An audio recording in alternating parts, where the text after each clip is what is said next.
प्यारे बच्चों, कैसे हैं आप सब। आशा करती हूँ आप सब अच्छे होंगे, स्वस्थ होंगे। स्वागत है आपका इस कक्षा में। आइए आज हम पढ़ते हैं हिंदी का पाठ 10, बरगद सी बातें। बरगद का पेड़ आपने सुना होगा, बहुत ही पुराना होता है ना। कई सौ सालों से ये पेड़ जो है, इसके बारे में हम सुनते आ रहे हैं। कहते हैं कि जैसे मनुष्य में जो है सांस होती है, जीवन होता है, ऐसे ही पेड़ पौधों में भी जीवन होता है। ये भी अपना जीवन यापन करते हैं और इनका भी, पेड़ों का भी अपना एक परिवार होता है। और ये पेड़ जो है हमारे लिए किसी वरदान से कम नहीं है। तो आइए पढ़ते हैं, बरगद से बातें करते हैं। पढ़ते हैं इस पाठ को। हम मनुष्य की भांति पेड़ पौधों में भी जीवन होता है, इनका भी अपना एक परिवार होता है। ये हमारे लिए किसी वरदान से कम नहीं। इनसे हमें जीवन तथा जीवनोपयोगी वस्तुएं प्राप्त होती हैं। हमारा जीवन इन्हीं पर निर्भर है। इन्हें नष्ट करके हम अपने तथा आने वाली पीढ़ी के जीवन में बहुत बड़ा संकट खड़ा कर सकते हैं। अतः पेड़ पौधों की सुरक्षा में ही मानव जाति की भलाई। बड़े पेड़ बूढ़े दादा हैं, छोटे हैं सब लड़के। यानी कि जो बड़े पेड़ होते हैं, जो काफी पुराने होते हैं, वो बूढ़े दादा की तरह लगते हैं, और जो छोटे छोटे पेड़ होते हैं वो उनके लड़के की तरह लगते। मैंने बरगद से बातें की आज डाल पर चढ़ के। पेड़ पास में था नींबू का, वो था लड़का छोटा।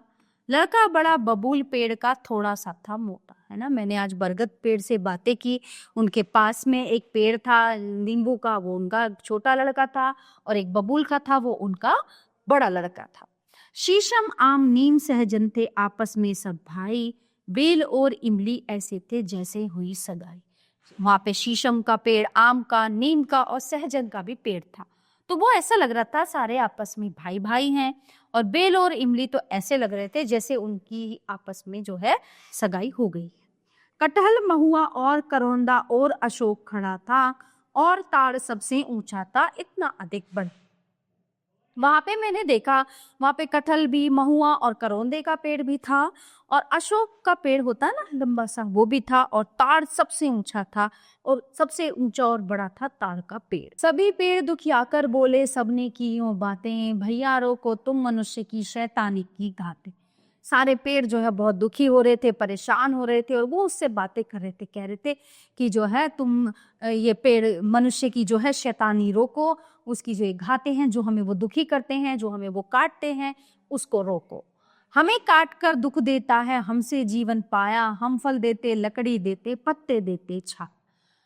मनुष्य जो है हमें काट कर हमें दुख देता है, और हमसे ही उसने जीवन पाया। हमसे जीवन इसलिए पाया क्योंकि पेड़ ऑक्सीजन देते हैं ना हमें, है ना। इनकी वजह से ही हम सांस ले पाते हैं। हम फल देते हैं, लकड़ी देते हैं, और हम पत्तों की छाया भी देते हैं। और सभी को ये पता है बरसाते हम पानी, पर मनुष्य ने कब छोड़ी है स्वार्थ और शैतान। सभी को पता है कि हमारी वजह से ही बारिश आती है, पर मनुष्य ने अपने स्वार्थ के लिए अपनी शैतानी नहीं छोड़ी है। हमसे धरती शोभा पाती, हम सूनापन भरते, हम मनुष्य की सेवा में रत जीवन सुखमय करते। हमारे जब चारों तरफ हरियाली होती है तो धरती कितनी सुंदर लगती है। हमारी हरियाली से ही वो शोभा पाती है। हम सूनापन भरते हैं, हम मनुष्य की सेवा में दिन रात रहते हैं, लेकिन फिर भी वो हमें काट के हमें दुख पहुंचाता है। पीपल और आंवला बनकर हम पूजा पाते हैं, हम बूढ़े बरगद दादा भी तो पूजे जाते हैं। पीपल की पूजा की जाती है, आंवले की पूजा की जाती है ना। और हम बूढ़े, यानी बूढ़े जो बरगद हैं, तो हम भी तो बरगद का पेड़ भी तो पूजा जाता है।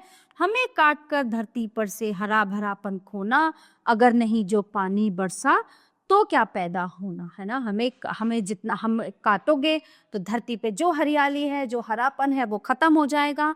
और अगर, क्योंकि बारिश हमारी वजह से होती है, अगर बारिश नहीं हुई तो क्यों पैदा होना। बातें हुई सभी पेड़ों से, उनमें जीवन होता, कटते देख पेड़ को मैं तो फूट फूट कर रोता। मेरे सभी पेड़ों से बात हुई और मुझे उनसे बातें करके लगा कि सभी में जीवन होता है, इन पेड़ों में भी जीवन है, और इनको कटते देख मैं फूट फूट कर रोता। तो प्यारे बच्चों, हमें पेड़ों को नहीं काटना चाहिए। जितना हो सके, जितना हम लगा सकते हैं, हमें पेड़ लगाने चाहिए, क्योंकि पेड़ हमें ऑक्सीजन देते हैं और पेड़ों से ही हमारा जीवन है। तो प्यारे बच्चों, ये पाठ यहीं पे समाप्त होता है। आशा करती हूँ आपको अच्छे से समझ आया होगा। मिलते हैं अगली कक्षा में। धन्यवाद।